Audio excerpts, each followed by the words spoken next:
Hey, this is Notser, and today we're going to be talking about unique upgrades. These unique module upgrades were recently announced by Wargaming that they will be changing how you obtain them. Currently, you obtain them through personal assigned missions when you play that Tier 10 ship. The first game will have a personal assignment generated, and as long as you can grind out that assignment, you can unlock this unique module, which has very different degrees of power spike, or it's a nerf. For some. Ships like the Des Moines, it's a transformative module. It literally makes the Des Moines into like a tier 11 or a tier 12. For ships like the Z-52 or the Shimakaze or the Republic, it is a downgrade and highly discouraged. So right off the bat, unique modules do not work currently in the game. Hell, even the Midway and the Haku, their unique modules are completely disabled because the last time they were changed was before the CV rework was even in game. So unique modules, not in the best place right now. I think everyone can completely agree that their initial implementation was subpar, to say the least. They weren't balanced at the very beginning. They certainly aren't balanced now, so clearly the trigger was pulled and it wasn't fully considered or rebalanced in response to all of the feedback. And you know what, if truth be told, I don't know that they will actually rebalance these unique modules to fit with the new system. I'm hoping that they do, because if they don't, there will be very angry customers. I don't know why you want to upset your customer base, Wargaming, but anytime you make a change, it gives people an excuse to complain. So, my one initial critique of this entire thing is this. If you are going to make changes to the way you obtain unique modules, you need to be fair to the unique modules and address the balance concerns. Because for a lot of them, they're hot garbage. They're a waste of time. And I would be laughing at you if you said, oh, we're going to offer it in a different way. So the trash is going to be offered through a different trash can. Ooh, yes, great. That's actually not going to change anything. So Wargaming definitely needs to rebalance a bunch of unique upgrade modules. And in fact, the suggestion is that they would make new ones, for ships like the Daring and the Kremlin and the Kleber. Don't know about the Ohio or the Thunderer, but I'm all ears for all that stuff. I think that could be really cool and fun to play with. Especially if they would actually address the balance concerns with these unique modules. Will they do that? I don't know, man. They could just lazily switch this over to Research Bureau, keep all of the rule set for the Research Bureau, and call it a day. And I would be so incredibly angry at them for doing that, because that is the last thing we need with this system.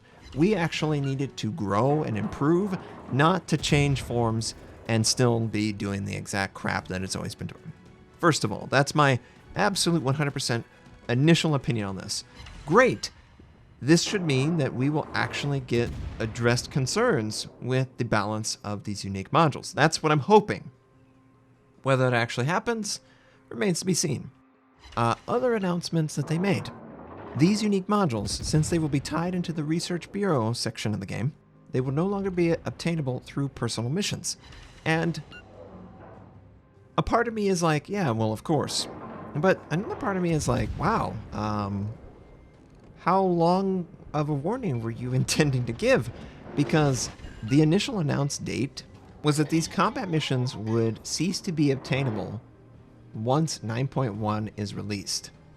And in fact, in 9.2's update, they would remove the personal missions forcefully.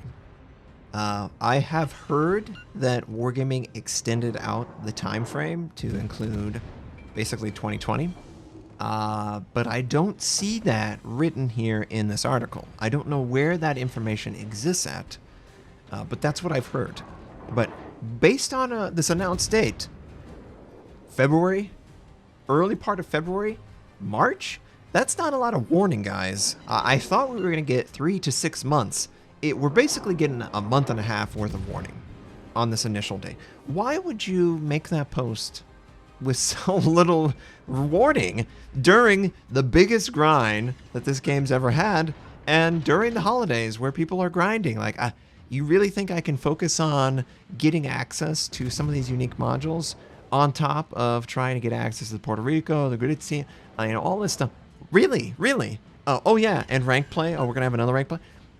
3 months is not enough time when you offer so much event activities. I don't even know why it showed up in the first place. I could have told you that 3 months was not enough time. But you know what? Let's just assume it's going to be more than 3 months. I wish I had the post verifying that, hey, we're going to give you more time. I just don't, but I'm just going to assume so that I can be fair to this conversation. So the unique upgrades going over to the Research Bureau is not the end of the world. It is, in fact, a really good change if they make all of the necessary changes to enhance the Research Bureau.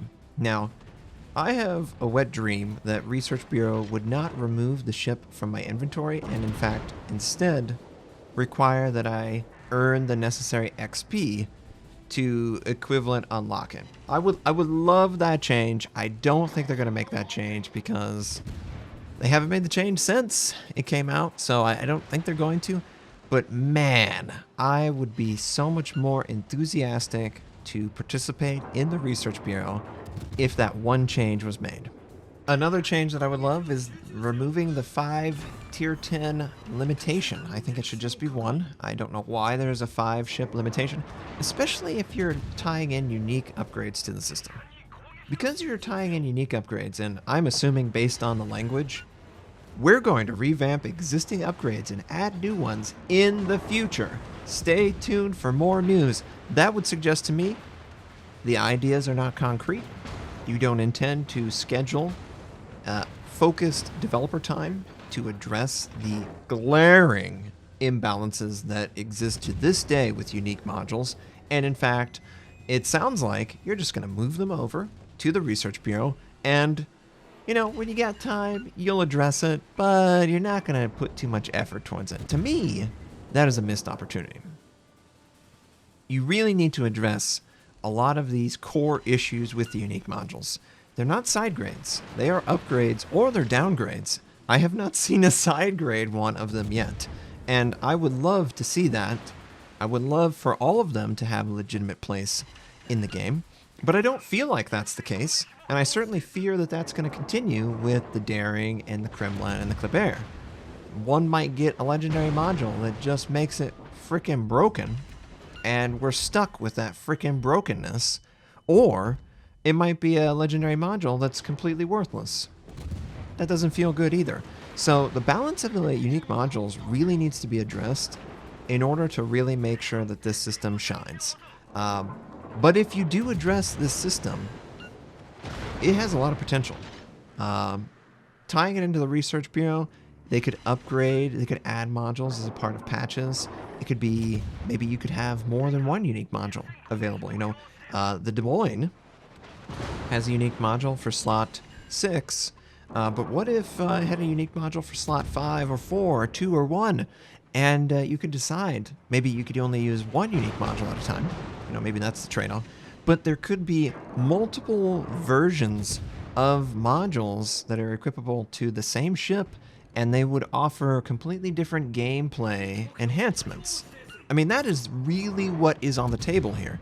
Something that Wargaming can leverage from time to time as a point of gameplay enhancing. You could almost look forward to a unique module coming to the game because you might have stored up Research Bureau points and you can invest in it, and it might transform a ship and make it something that is magical for you. Kind of like the Des Moines legendary module or unique module is for me. It is magical. It transforms the ship into something that is honestly my most favorite ship in the game. And I would just like that feeling for every single tier 10 eventually. And I think that the best way forward is to use the Research Bureau, obviously making all necessary changes so it isn't completely unfair. But I'm excited over the prospects. I'm just concerned that there's no timetable for these changes. Is it going to be on the back burner? Again, I felt like the unique upgrades have been on the back burner for a really long time because it's just not critical to the game existing. Are they going to continue to be second-class citizens? Are players going to be encouraged to grind out modules that may or may not change rapidly? I don't know what extent of rebalancing they intend to do in the Research Bureau. I mean, that's a concern too. Could I, one day try and get a unique module, and the next day the balance completely changes? I don't know. Are they going to offer me some way of having a refund on Research Bureau points? I mean, that might be a part of it too, so that it's easier to leverage a refund. But unique modules are not good, and they need to be addressed. That is so plain as day. And in fact, they might even consider addressing unique modules for other ships and other tiers. I have no idea how far they want to go down this rabbit hole. I'm just assuming that Wargaming wants to make one unique module for each tier 10 that exists. They want to offer players some reason to regrind, spend their free XP, spend real money or whatever, and play the lower tiers and help their teammates and unlock things and do all that stuff in a way that, is sort of a perpetual design, that it's always having the population to sustain the game, and you can always, have people that rise through the ranks, unlock unique modules, and do it all over again. And there's always mid-tier, and then there's tier 8s and tier 10s and all that stuff in between, playing and trying to get this. That's obviously the goal of this system. Whether they're going to reach it, we don't know that yet. But man, a really big disappointment with the announcement that, basically at the beginning of February, you will be losing the ability to start obtaining these personal missions. And in fact, in March, they're going to be gone forever. So it's like, good luck if you got a life, or good luck if you can't complete some grind, right? Just what we need. More leveraging of good luck if you have a life. It's like, okay, did the Puerto Rico situation teach you nothing? I hope that it has taught them a lot. And in fact, I hope that they incorporate the lessons they've learned into this unique upgrade. It doesn't need to be an absolute grind fest.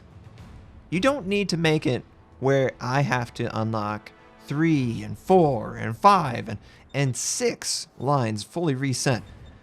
That's in a massive amount of time and XP and all those things, signal flags, just to get back up so that you have a chance to use something that could be completely useless. The stakes are way too high to be so absolute this time around, Wargaming. And I really hope that the Puerto Rico situation, plain as day, shows that off. You have a great game. You have an audience. Why are you trying to anger them by creating even more barriers for their joy?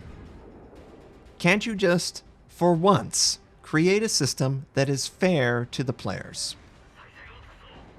Can't you make a system that is better than the last one? I really hope that that is the case with this. I will be watching, and I will be providing a lot of feedback on this, because it just has to get better.